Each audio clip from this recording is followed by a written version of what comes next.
Aquí medran os célebres viños do Porto, na construción desta paisaxe con hectáreas de viñedos plantados en socalcos, declarada Patrimonio Mundial pola UNESCO. Participaron centos de galegos que emigraron a estas terras desde o século XVIII.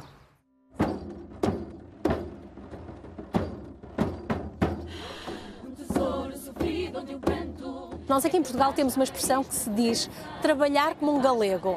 Ainda hoje aplicamos isso e não sabemos exatamente porque é que dizemos isto. Depois temos um território que é um património classificado mundial. E se tu vires todas aquelas escarpas, tem uma dimensão que só mesmo quando nós colocamos um drone, quando vimos de forma aérea, que temos a noção do espaço. E pensar que aquilo não cresceu assim, não era assim, foi o braço humano. E quando nós perguntarmos, foram os homens que fizeram isto, como é que eles fizeram? E percebemos quais eram as técnicas, era a força humana, era uma picareta e era um maço, era algo de ferro a bater em pedra. E há poucas pessoas a saberem que isto foi feito pela mão humana e que foi feita por galegos. O documental Galegos de Ouro, coproducido pola Televisión de Galicia e a Radiotelevisión Portuguesa, conta unha realidade moi descoñecida nas dúas beiras do Miño.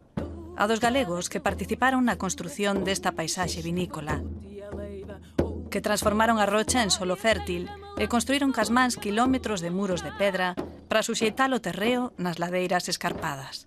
A região do Douro é uma região muito inóspita, por assim dizer, por ser de um vale encaixado, portanto, tem umas encostas muito abruptas e para que a agricultura pudesse ter lugar foi necessário transformar as encostas, torná-las agricultáveis. Isto, por um lado, por ser muito inclinada, mas também porque o nosso solo é um solo pobre, de xisto, muito pedregoso.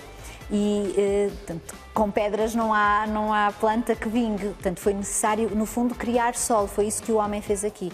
E fez, acho que de uma forma brilhante, porque desmontou a encosta, portanto, partiu a pedra, britou-a de maneira a criar terra e a pedra que sobrava foi formando pequenos muros, os muretes, que seguram essa terra e também servem de certa forma para segurar a terra, mas servem para armazenar a pedra que vai saindo, não é? Porque era muito mais do que aquela que necessitavam.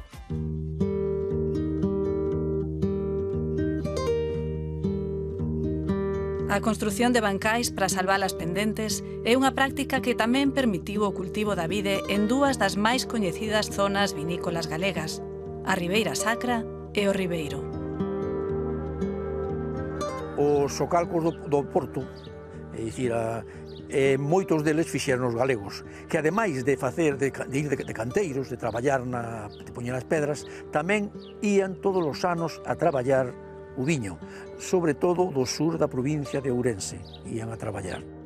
Casi seguro, bueno, hai probablemente xa aparecido algúns restos, algúns vestixios, de que xa en época romana aquí había viño. Aquí tiveron, eu creo que todas os grandes mosteiros de Galicia tiveron propiedades, así como tamén todas as familias fidalgas e nobres. O ter viño aquí era dispor de viño para todo o ano. O Ribeiro é unha denominación popular que se empeza a usar literariamente no século XVIII, XIX. Antes é sempre viño Ribadavia ou de Ribadavia. É un caso como o Porto, que non se colleita no Porto, senón a centos de kilómetros arriba, e chamase de Porto porque sae polo Porto. Se o de Ribadavia se seguise exportando pois no século XIX, XVIII, XIX, posiblemente se chamase viño de Pontevedra ou viño de Vigo, porque era polos portos, sobre todo por eses portos por onde se exportaba a Inglaterra, exportábase a todo o norte, é dicir, é un viño que moi apreciado ademais. A paisaxe do Ribeiro é unha paisaxe antiga, é dicir, que se foi formando pois ao longo dos séculos. Aquí o viño xa se documenta, xo seguro que o había antes, pero no ano 895 xa está documentado. Entón, é unha paisaxe que se vai facendo en socalcos, que son terras moitas dos mosteiros, de nobres, de fidalgos, mentras que o do Douro é unha paisaxe xa da Ilustración, é unha paisaxe da segunda metade do século XVIII, da época do Marqués de Pombal, é dicir, en que xa está planificada. En Douro existen más o menos 45.000 hectáreas de viñedo. Es prácticamente todo en esta región que está plantado es viñedo. También hay algún olival, algún amendual, pero es casi todo viñedo. Todo eso ha sido hecho hace generaciones atrás, con muchísimo trabajo. No había mecanización, todo hecho a mano, sobre condiciones climáticas muy extremas, porque Douro tiene mucho calor en el verano, pero es muy frío y también llueve bastante durante el invierno. Por eso mucho debemos a todos los que estuvieron envolvidos, a los portugueses y a los gallegos, porque ha sido un trabajo increíble.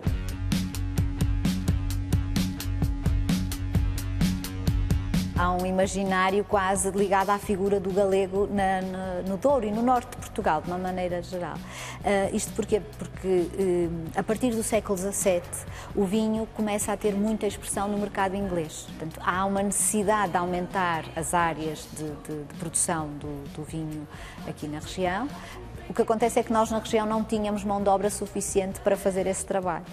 E vamos procurar fora, e são os galegos que vêm em grandes grupos trabalhar aqui, e são de facto fundamentais para que o Douro seja aquilo que hoje nós vemos. Sem essa mão de obra acrescida não teria acontecido certamente. É constante a presença dos galegos no nosso território. Eles são trabalhadores que, provavelmente por serem de fora, têm condições diferentes de trabalho dos dorienses locais. Ficam alojados naquilo que nós chamamos os cardenhos, são umas casas, uns dormitórios que tinham muito poucas condições, onde eles tinham palha e um cobertor para se cobrirem e dormiam ali. E na literatura nós temos referências constantes a dizer que são locais pouco salubres, com poucas condições, onde qualquer trabalhador que ficasse doente, até há um escritor que diz que aquilo são tão maus que mesmo os trabalhadores galegos, que são mais rijos, no fundo, se ficarem doentes, têm dificuldade em sobreviver ali, dadas as condições em que eles ficavam. Há também uma diferenciação naquilo que eram as refeições que eram dadas a estes trabalhadores. Da alimentação deles, nota-se nos registros que eles tinham menor quantidade de proteína, a carne ou o peixe que era dado, a sardinha, é menor em relação aos outros trabalhadores. A forma como os galegos chegavam até aqui, a resistência que eles tinham para não desistir, porque tinham que resistir e tinham que levar dinheiro para casa, e as condições de vida quando não tinham família perto. Os filhos não estavam próximo, as safras tinham o impacto do frio ou do excesso de calor. O xisto transmite imensa temperatura, como também é absolutamente frio, e a maior parte deles estavam descalços. Ou seja, a capacidade de pegar numa pedra e transformar em terra foi algo que nós tentamos recriar e foi mesmo muito difícil.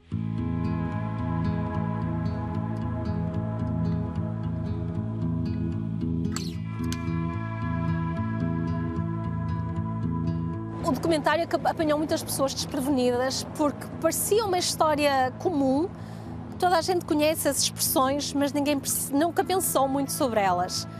E quando nós mostramos os cardenhos, mostramos a forma como as pessoas viviam, mostramos os vários fluxos, quando disseram que 10.000 galegos estavam por safra, a dimensão era tanta que parecia estranho não se conhecer esta história. E depois temos pessoas, como o caso da Ferreirinha, que é um ícone em Portugal e que a ascendência da Ferreirinha era galega. Portanto, quando percebemos que um dos grandes ícones do vinho do Porto em Portugal era galego, porque é que esta história não estava contada? Estamos en Quinta do Valado, que es una propiedad que está en mi familia hace más de 200 años. Ha sido propiedad de Dona Antónia Adelaide Ferreira, conocida también como a Ferreirinha. La última gran obra de Dona Antónia ha sido Quinta do Valmião, que queda en Douro Superior, que era ahora es más accesible, pero en la altura muy inaccesible. Solo hay empezado las obras después de la construcción del tren y no tenía mucha población. Aquí hay más, pero en Douro Superior muy poca gente. Entonces pienso que han ido muchísimos, centenas de gallegos y portugueses también, por supuesto, pero ha sido en conjunto, han hecho una obra fantástica. Y los viñedos viejos también es increíble, porque no es solo la viña, es todo que envuelve. Los muros han sido hechos también a la mano.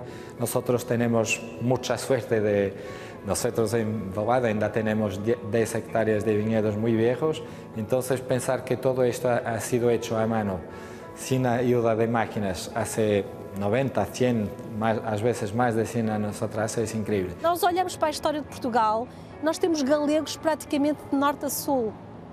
Estão tão dentro da nossa cultura, por estarem às vezes tão próximos, não os vemos. Foi isso que nós quisemos, é destacar um pouco aquilo que parece normal.